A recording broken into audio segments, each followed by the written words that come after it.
Hay mga idol, maayong buntag sa tanan no og mag-repair ta sa atong kwarto mga idol no. Kay medyo daghan na kay buslot mga idol no og isunod na mo ni akong kusina na mga daan og grabe nagiguba kaayo mga idol no.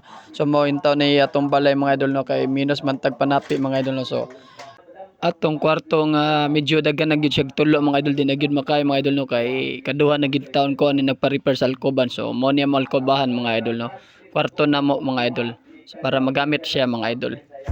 Og samtang panday ako angkol og ako pod nagkabisi pug ko og pamilit og mga bulkasil no kay dagay mga bangag ning among mga sin. Actually mga idol no, so recycle ra ni no, gikan ni mga scrap ra ni siya no, akong napalit. So ako siyang gitigom mga idol kay para magamit siya mga idol no. So magamit pa man. So realidad sa mga pobre magdaginot mga idol mintras magamit pa mga idol.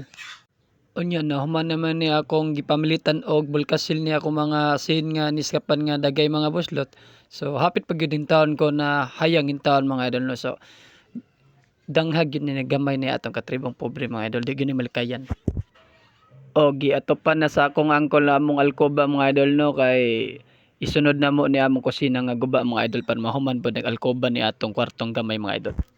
Og pila ra bay pag panday mga idol no, so gipaspasan man og nahuman na gyud natong alkoba sa atong kwarto nga gamay mga idol. Mo ni siya mga idol ang akong kwarto nga gamay mga idol sa akong mga anak ni inag ilahi na mo pohon kung masugot na kay nahuman naman gyud mi og alkoba. So gisunod na pod dayon na mo og pagpile ning hollow block ni among gaming kwarto og hapit pa hintawon na hayang na pod ang akong angkol no, abi na kog ako ra ang danghag no, apil pod ni akong angkol mga idol. So ako ni angkol mga idol egsones sa akong mama mga idol.